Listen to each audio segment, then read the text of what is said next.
하나님의 나라는 말에 있지 않고 오직 능력에 있습니다. 이런 말씀을 중심으로 잠시 은혜를 나누도록 하겠습니다.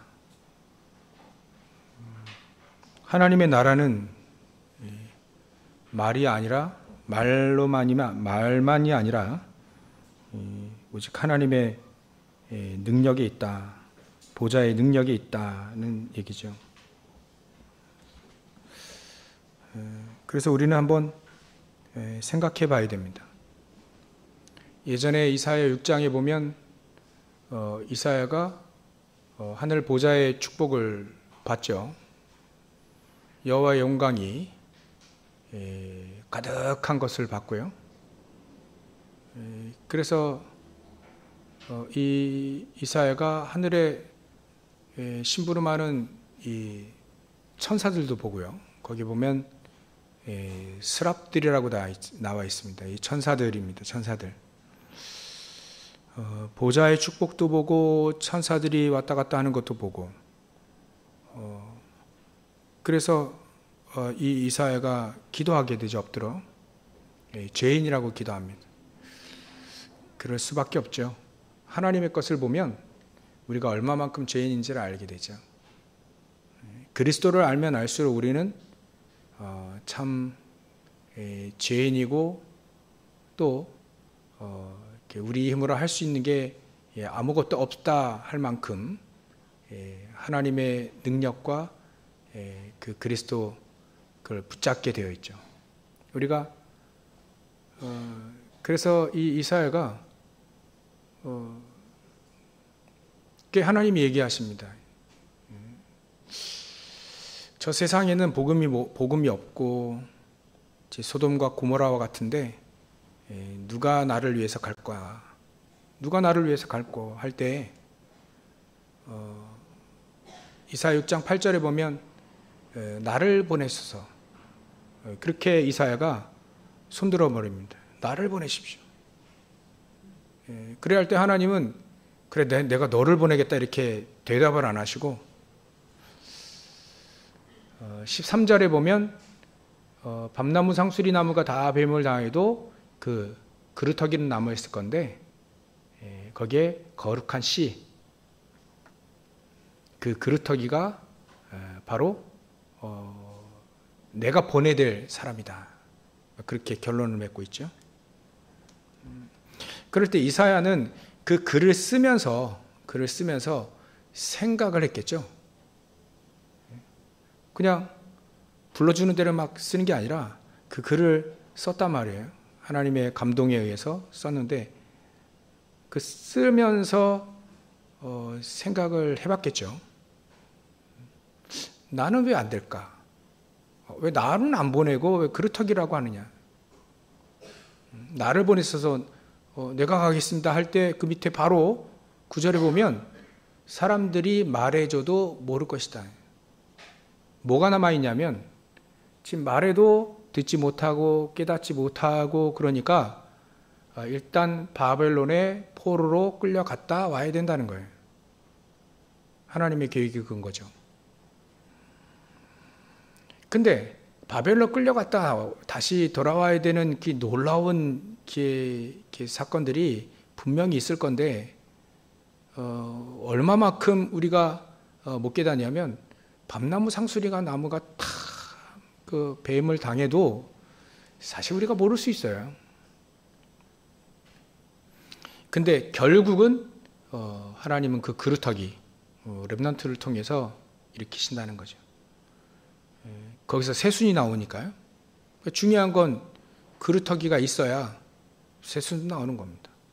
남은 자가 있어야 그 뒤에 남을 자가 나오는 거죠. 그러니까 그 얘기를 쓰면서 이사야는 생각했겠죠. 그럼 과연 나는 뭐냐?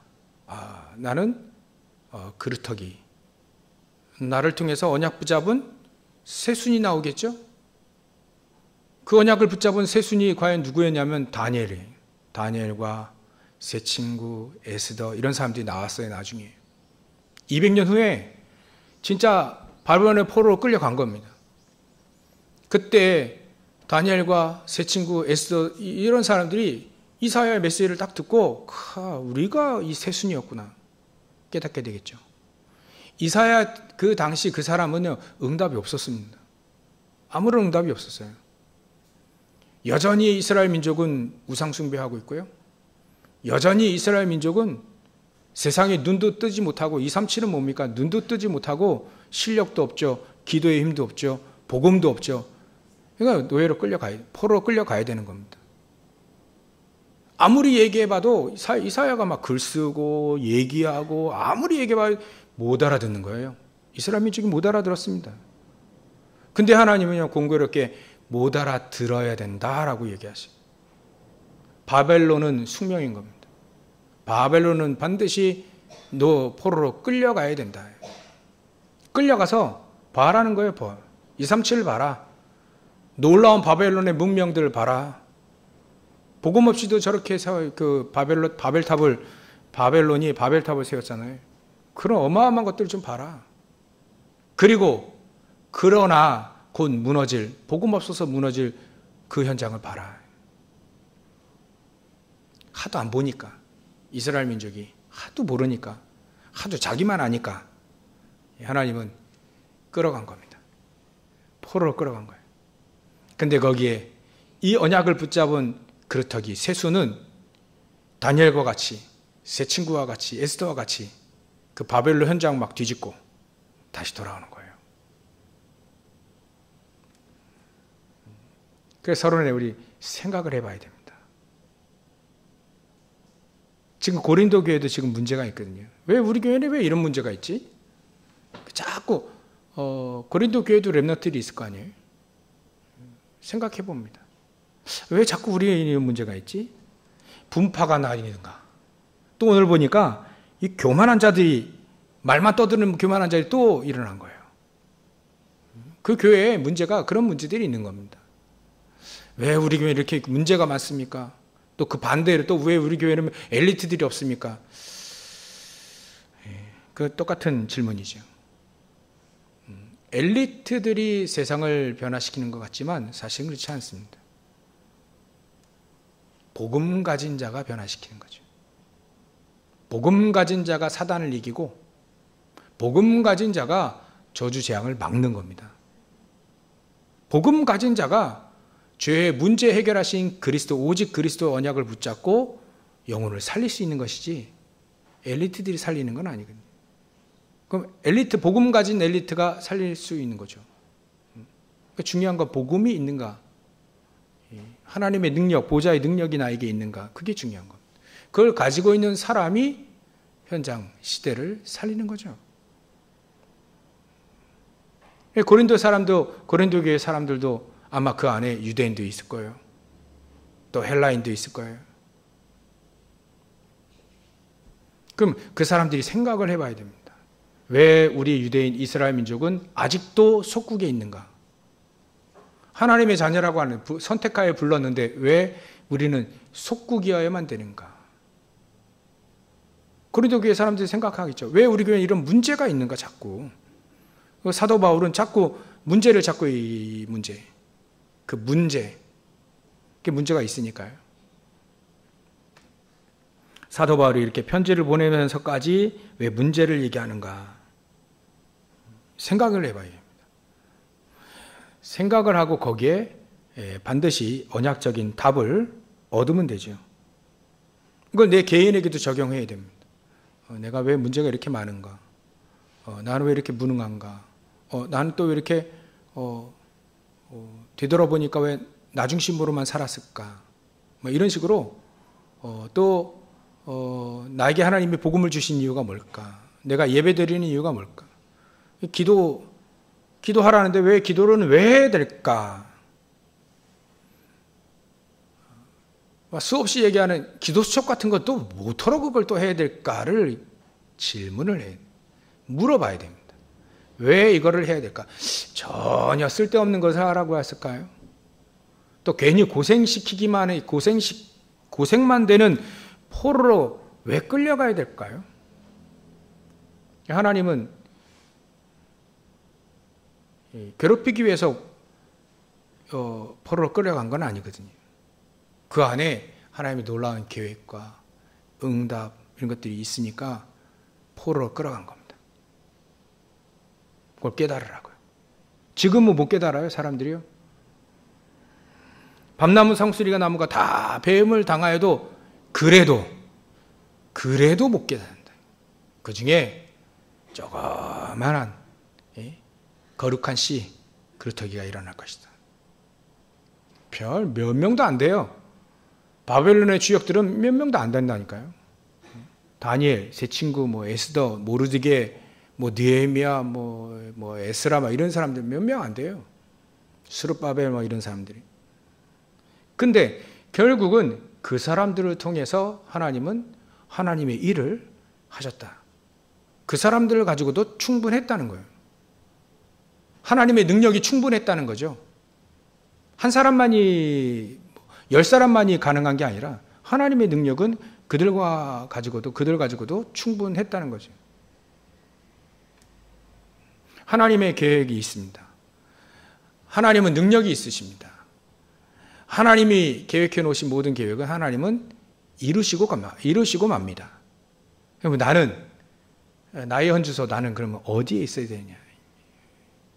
하나님은 괜히 포로로 끌어간 거 괜히 속국을 만든 게 아니거든요. 그 속에서 그러면 질문을 했어야 되는 거예요. 그죠? 고린도 교회 사람들도 이 편지를 했을 때 이 편지를 듣고 질문을 하겠죠. 그럼 왜 우리 문제가 왜 자꾸 아볼로와 사도 바울을 예를 들어서 거기에 사도 바울파, 아볼로파, 게바파, 또 어떤 사람은 그리스도파, 요 네 부류만 있겠습니까? 자기 스스로 자기가 장이 되고 자기가 파가 돼가지고 나는 어디도 안 속하고 나 혼자 살래라는 사람이 없습니까? 그런 사람만 따진다면 수십 명, 수백 명이 되는 거예요.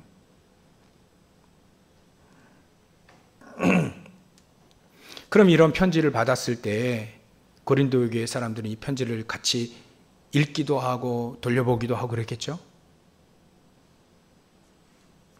이 내용을 들었을 때 생각을 해야 됩니다. 그죠? 왜 하나님은 사도 바울을 통해서 이런 메시지를 우리에게 줬을까? 부끄럽게 하기 위해서 주신 게 아닙니다. 그죠?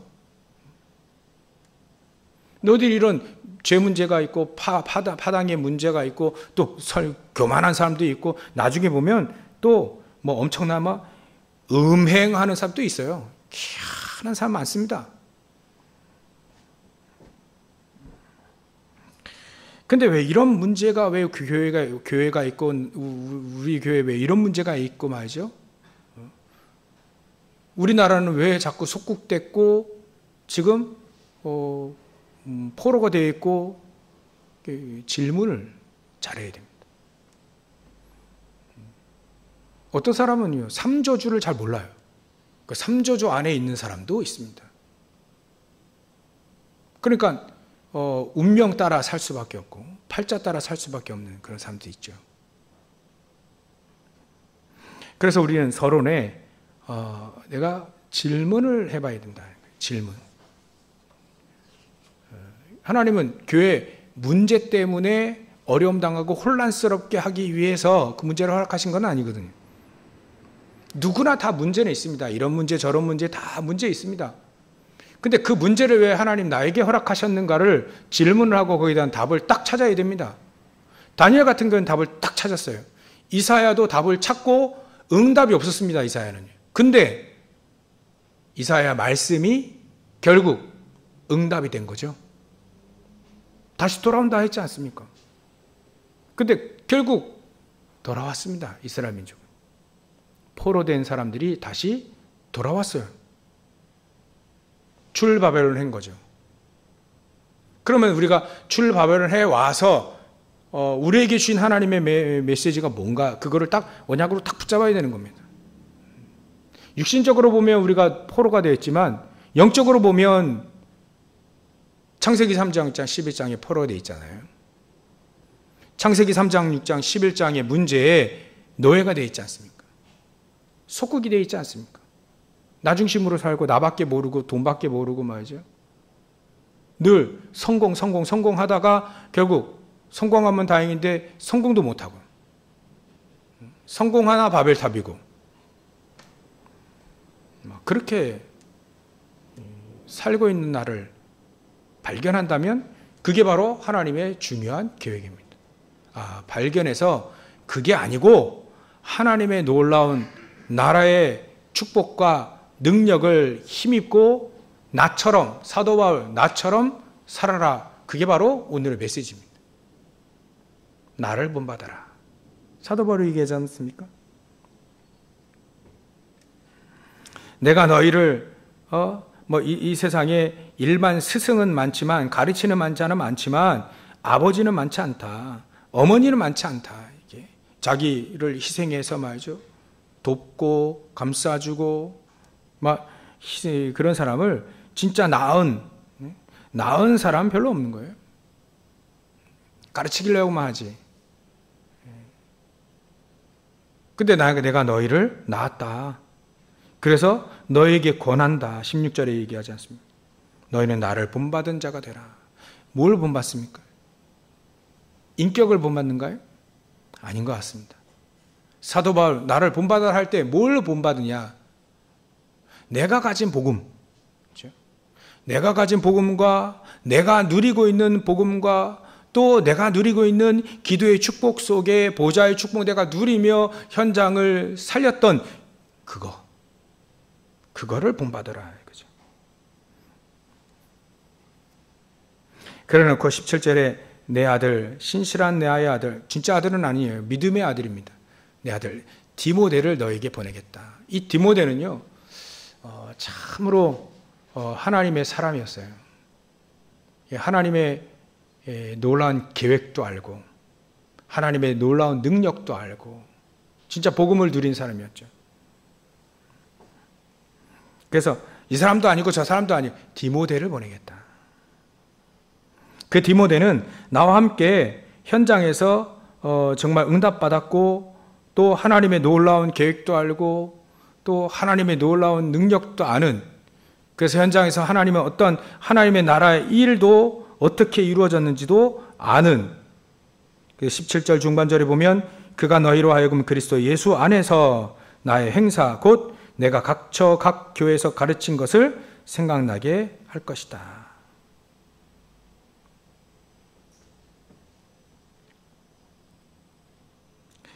그리고 18절에 어떤 이들은 내가 너희에게 나아가지 아니할 것 같이 스스로 교만하여졌으나 주께서 허락하시면 속히 그 교만한 자 한번 내가 보겠다. 그 사람들의 말이 아닌 그 사람이 얼마만큼 능력이 있는지 그 보겠다. 하나님 나라는 원래 말에 있지 않고 능력이 있기 때문에 그 능력을 한번 보겠다. 간단히 말하면 어떤 능력이 있습니까?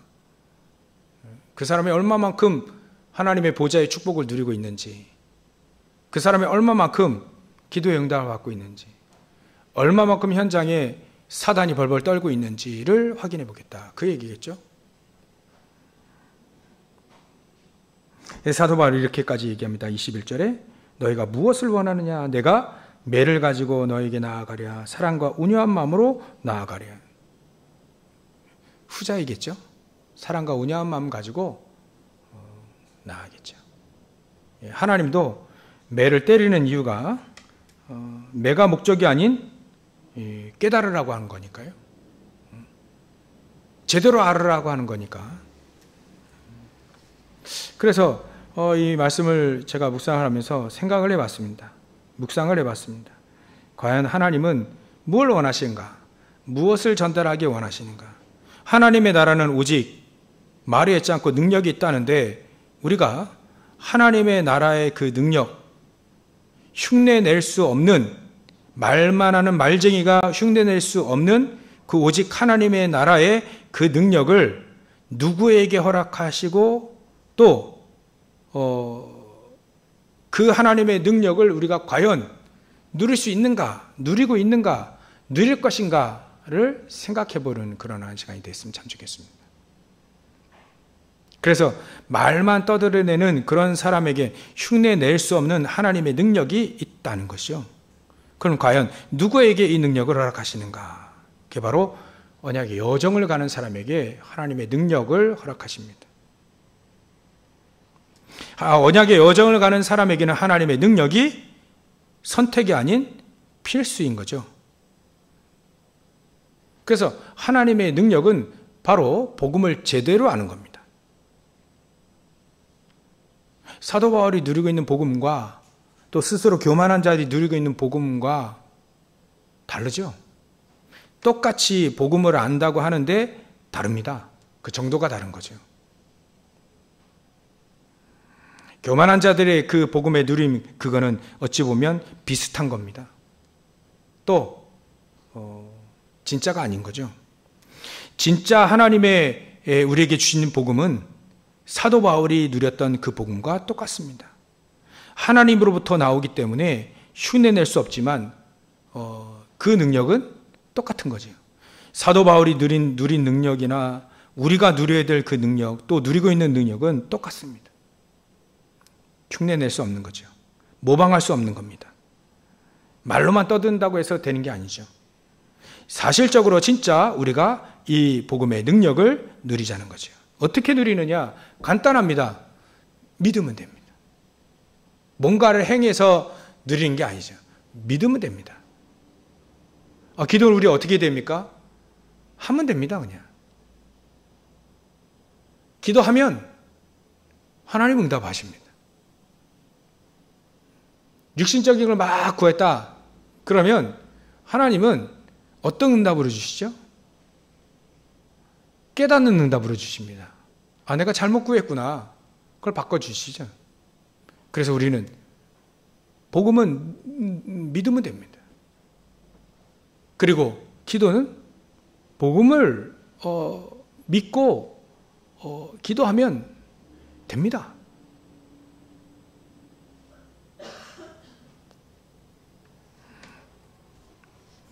그래서 우리는 이 언약의 여정을 가는 복음을 진짜 알고 믿고 기도의 축복을 누리는 그 사람이 바로 우리가 오늘 하나님의 나라, 능력의 하나님의 나라를 누리는 사람이다.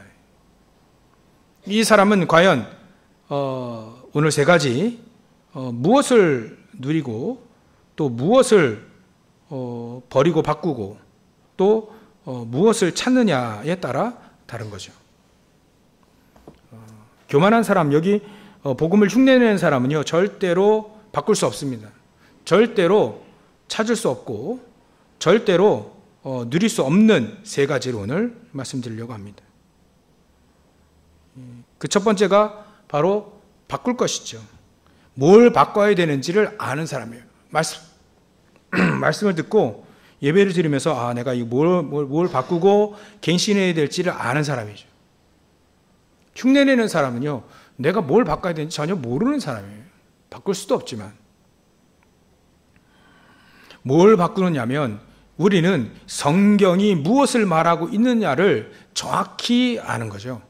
성경은요, 오직 우리 인간이 망하게 됐기 때문에 망하지 말고 하나님의 놀라운 축복을 누리라고 하는 단 한 가지 메시지만 있습니다. 성경책은 연대를 위한 역사책이 아닙니다. 성경은요, 신비로운 얘기만 능력만 얘기하는 뭔가 기적의 책이 아니에요. 물론 그 속에 포함되어 있지만 성경은요, 그래서 연대도 틀릴 수 있어요. 그거 중점이 아니라 언약 중심의 책이기 때문에 사람들이 이렇게 다 달라요. 창세기, 출애굽 이거 쓴 사람이 다르고 또 이 사무엘서 쓴 사람이 다르고 열왕기하 쓴 사람 또 룻기로 이 쓴 사람 다 달라요. 시편 쓴 사람 다르고요. 이사야, 예레미야 이거 다 달라요. 다른 사람이 다 썼는데 메시지는 하나예요. 희한하게 하나로 딱 통일돼요. 마태복음, 마가복음, 누가복음, 요한복음 다 저자가 다릅니다. 근데 메시지, 하나의 메시지는 똑같아요. 같은 시대 사람도 아니에요. 많게는 2000년 전, 2000년 차이가 나는 그런 얘기가 쫙 있어요. 근데 한 가지는 똑같아요, 희한하게. 그게 바로 그리스도입니다. 우리 인간이 망하게 됐으니까 그리스도를 보내주시겠다는 거예요. 구약. 신약, 그리스도가 이 땅에 오셨다는 거예요. 그 얘기입니다. 성경은. 그리스도에 관한 얘기이기 때문에 이 그리스도에 관한 얘기, 이거를 정말로 우리가 정확히 이해하고 깨달으면 됩니다. 그러니까 성경은 다른 시각으로 보면 절대로 응답이 안 되는 거죠. 성경은 그리스도 시각으로 봐야 되는 겁니다. 하나님이 우리를 그리스도를 보내주시겠다고 했고요. 그 그리스도가 이 땅에 우리에게 오셔서, 내 안에 오셔서 내가 하나님의 자녀요, 또 하나님의 능력을 힘입는 자로 하나님 우리를 만드시겠다는 거예요. 그거를 딱 붙잡아야 되는 겁니다. 성경은 그 눈으로 봐야만 어떤 이단이 옆에서 뭐라 해도 전혀 상관이 없습니다. 내가 그리스도 안에 서 있고 그리스도의 축복을 누리고 있고 복음을 정확히 알기 때문에 성경은 키가 바로 그리스도입니다. 그리스도로 모든 말씀은 다 통하게 돼 있어요.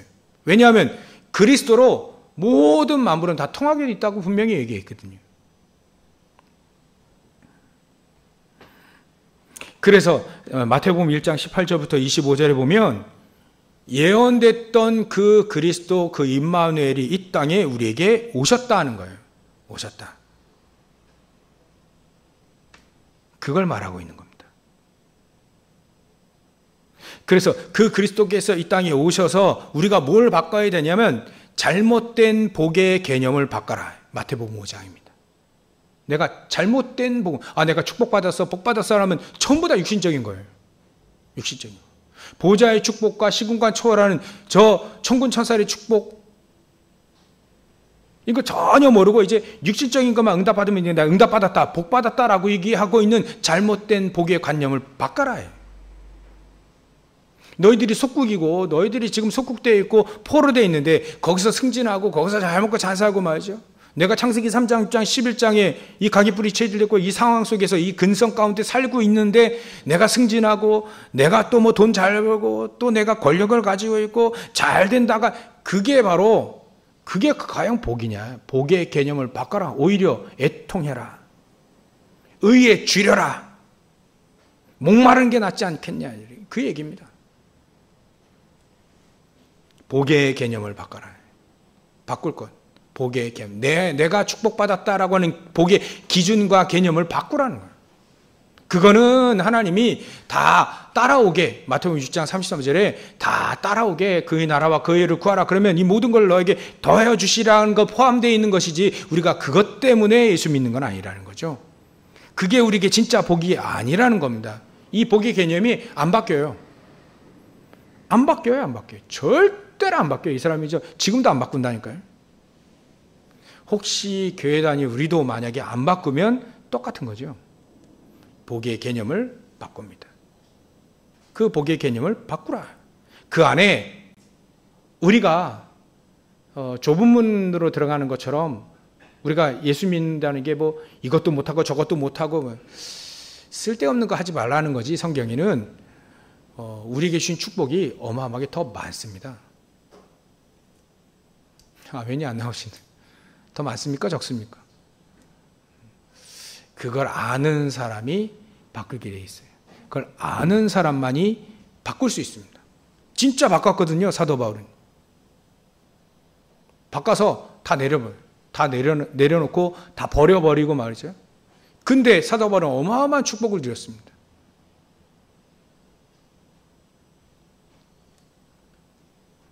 바뀌는 축복이 여러분들에게 임하시길 주의 이름 축원합니다. 진짜 바꿔지기 은혜, 바꿔지는 그 은혜 임하시기를 주의 이름 축원합니다. 기도도 바꾸라는 거예요. 그거예요. 그래서 아까 마태복음 6장 33절 바꾸라. 바꿀 수 있으니까 바꾸라는 거죠. 그리스도 안에 모든 축복들을 누리다 보면, 기도로 보좌의 축복을 누리다 보면 바뀌어진다는 얘기가 그 속에 포함되어 있습니다. 바꿔라. 그는 바뀌게 되어 있다. 내 제자들, 예수님이 얘기하는 내 제자를 다 바뀔 거니까 지금 안 바뀌어도 바뀔 거니까 미리 부른 거예요. 당시에 불렀을 때는요 안 바뀌어요. 그런데 진짜 바뀌더라는 거예요. 자기가 생각했던 복의 개념과 기도의 개념 바뀌었어요. 사도 바울이 바뀌었고 베드로가 바뀌었고 제자들이 바뀌었고 다 바뀌었습니다. 그러니까 이 사람들을 가지고 하나님은 세계복음화 하시는 겁니다.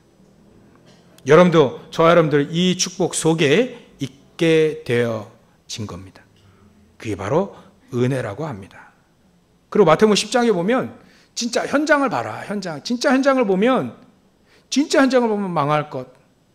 진짜 현장을 보면 사람들이 정말 의식주로 살고 있고 의식주만 위에서 살고 있고 장차 썩은 동아줄을 딱 붙잡고 결국은 떨어질 건데죠. 결국은 망할 건데 그러고 있다는 거예요. 그 현장을 정확히 봐라. 그게 마태복음 10장입니다. 예수님이 이 땅에 오셔가지고 바꿀 거 얘기해 주셨어요. 그리고 마태복음 13장 거기에 진짜 전도가 무엇인지 아니야. 씨앗이 옥토에 떨어져야 열매를 맺는 거 아니냐.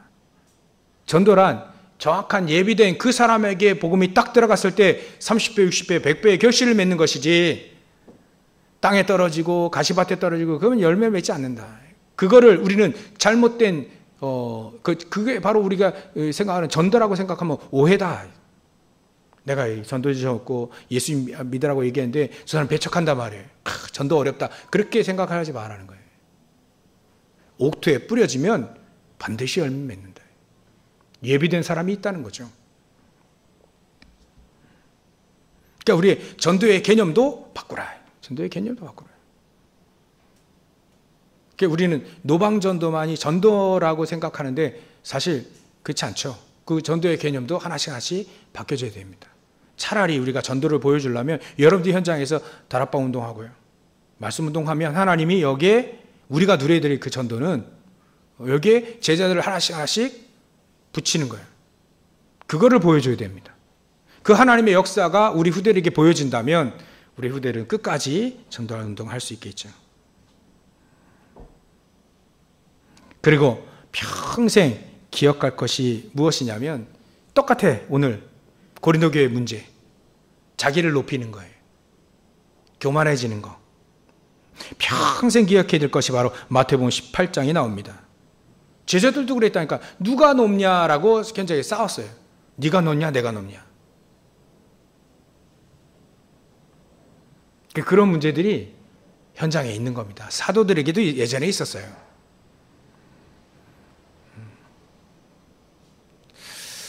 그래서 우리는 이런 부분들을 바꿔야 됩니다.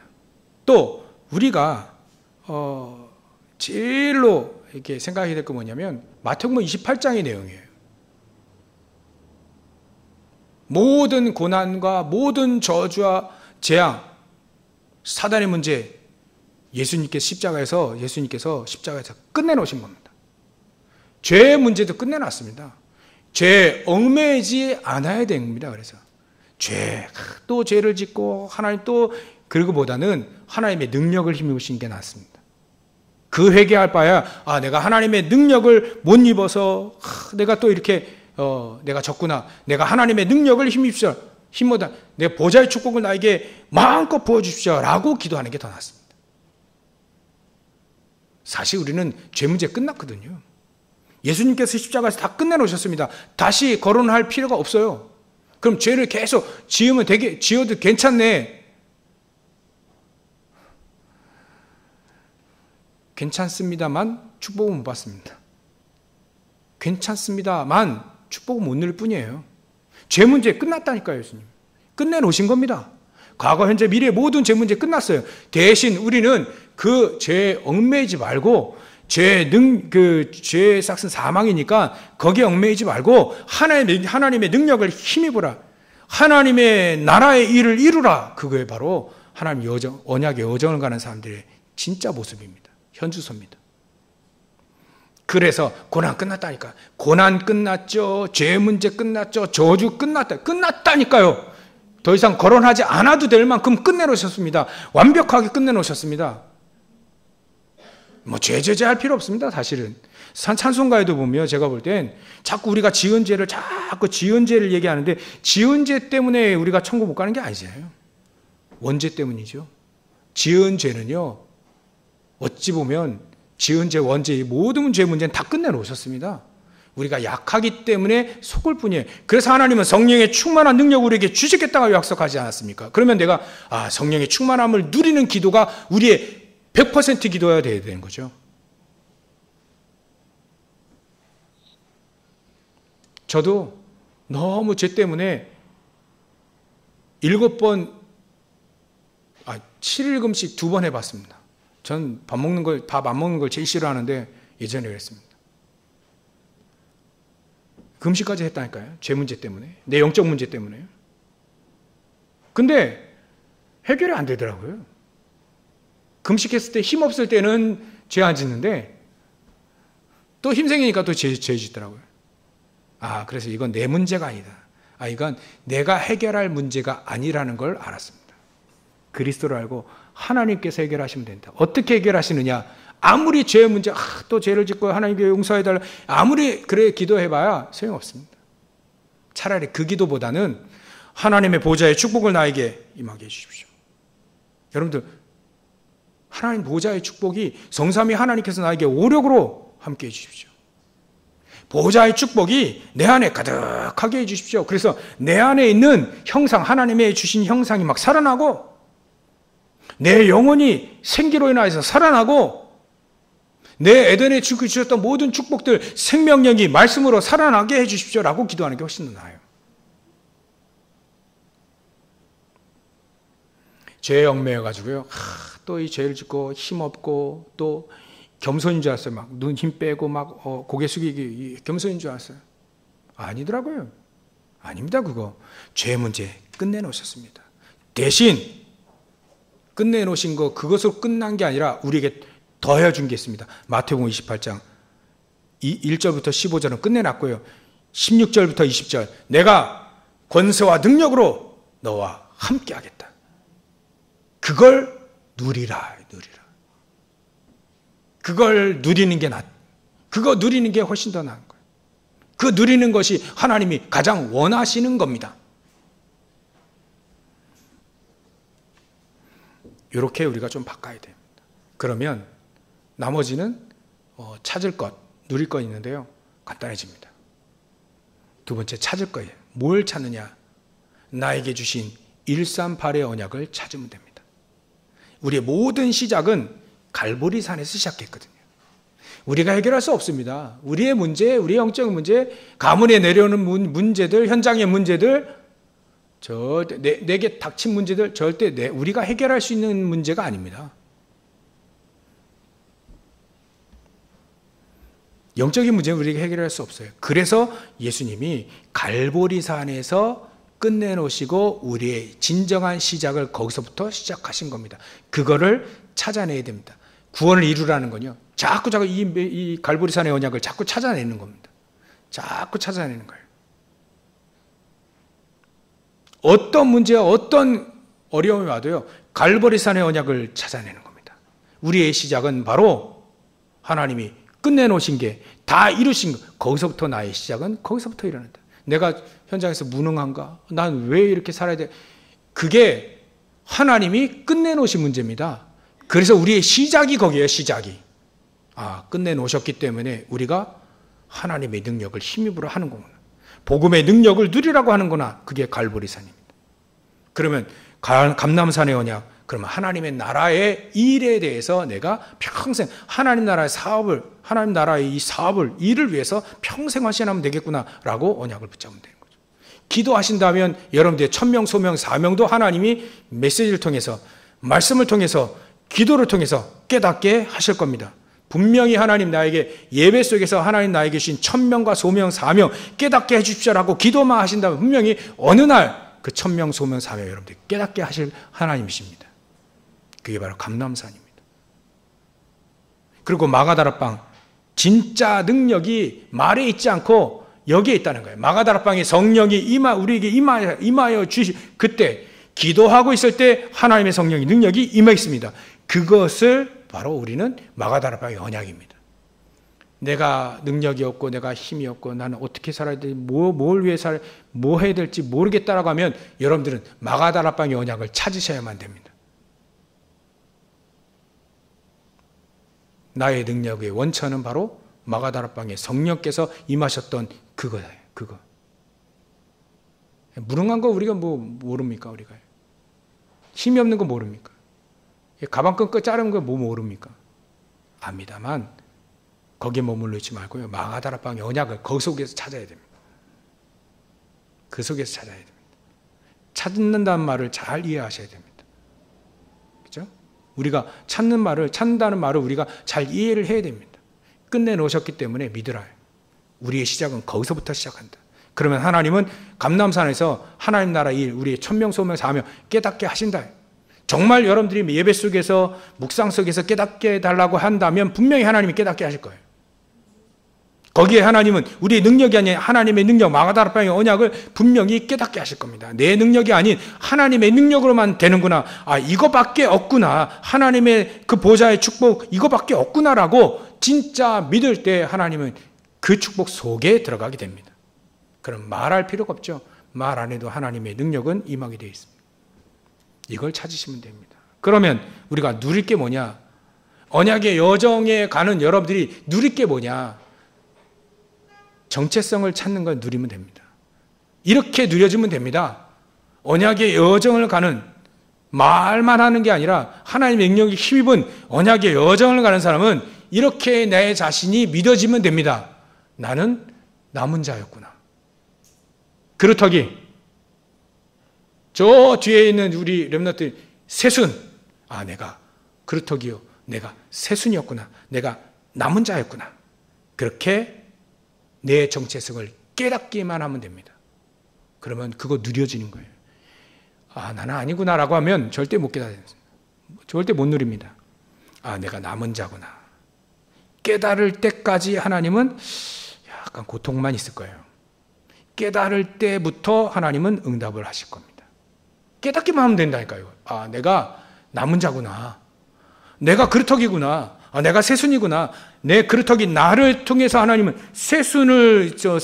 새싹을 딱 일으키시는구나. 그거를 내가 깨달을 때, 아는 게 아니라 깨닫는 것, 아는 걸 넘어서 깨달을 때, 그러면, 아, 나는, 아, 순례자구나.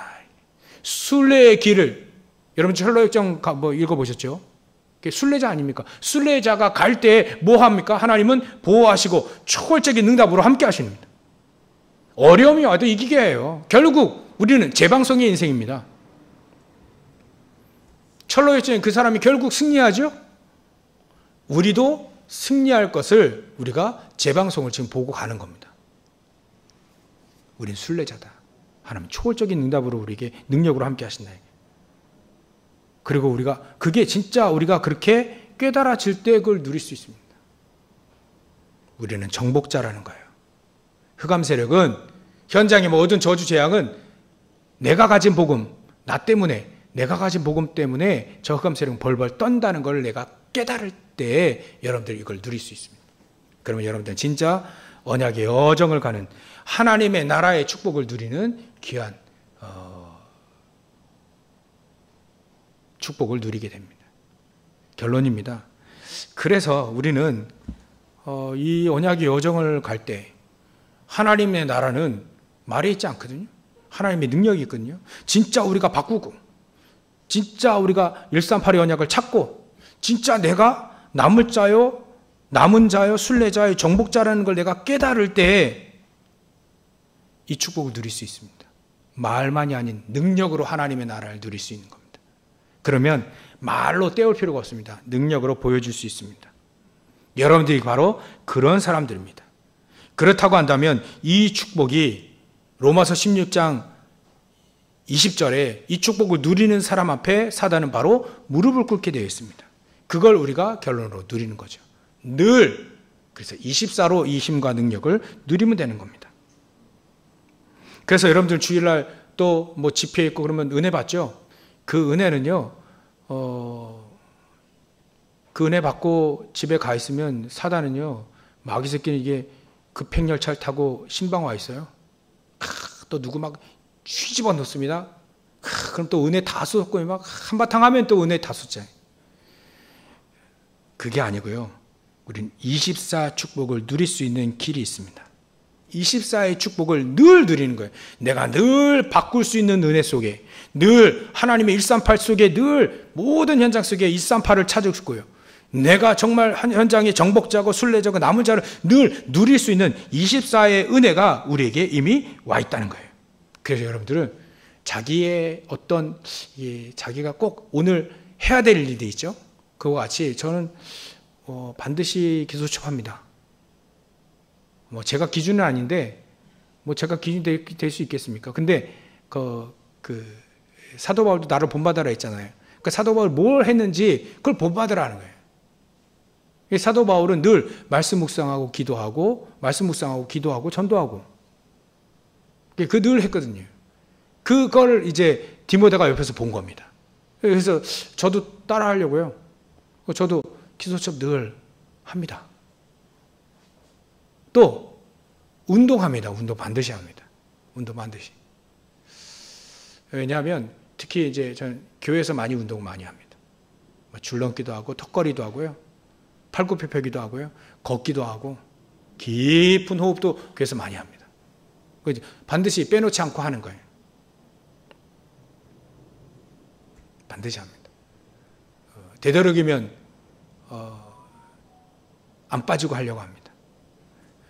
기도처 메시지 붙잡고 기도하고 또 운동하고 자기 규례 몇 가지를 확실히 저에게 시스템이 됐어요. 이제 더 늘리려고 합니다. 독서. 여러분들 자료, 독서 이거 가지고 내 인생 편집될 수 있거든요. 독서. 힘 얻는 책을 읽어요. 조금이라도 한 페이지라도 하루에 읽는 겁니다. 이거 시스템 만들고 있습니다. 독서가 요즘에 잘 안 돼가지고 독서를 지금 만들고 있습니다. 계속 시도하고 있습니다. 안 되니까 또 도전하고 있습니다. 그래서 또 한 가지는 또 이제 시스템 되어지면 차츰 말씀드리겠습니다. 제가 24 할 수 있는 사도 바울이 24 했던 또 다니엘이 24, 요셉이 24 했던 그 사람들이 뭘 누렸냐면 가장 중요한 보좌의 축복, 393의 기도, 또 내가 현장에 실력 없으면 노예로 포로로 속구로 끌려가야 되거든요. 그러지 않게 실력을 또 넓힐 수 있는 나만의 할 것이 있습니다. 그런 것들을 24로 누리시면 됩니다. 그러면 하나님은 저와 여러분들 통해서 현장에 언약의 여정을 가게 하셔서 현장을 정복하는 귀중한 영적 작품도 나오고 현장에 70인 제자의 축복을 누리게 하실 겁니다. 이 축복으로 평생 승리하시고 또 평생 하나님의 놀라운 축복들을 누리시고 증인 되시기를 주의 이름으로 축원합니다. 기도하겠습니다. 하나님께 감사와 영광을 돌립니다. 하나님, 저희들에게 보좌의 축복이 하나님 나라의 능력이 하나님 임하게 하셔서 또 우리의 정체성을 정확히 알고 우리가 바꿀 거 바꾸고 찾을 거 찾아서 하나님이 우리를 전도자로 정말 남은 자, 순례자, 정복자의 이 전도자의 여정을 가는 언약의 여정을 가는 저를 낼 수 있도록 주님께서 역사해 주시옵소서. 거룩하신 예수님의 이름으로 기도 올렵나이다.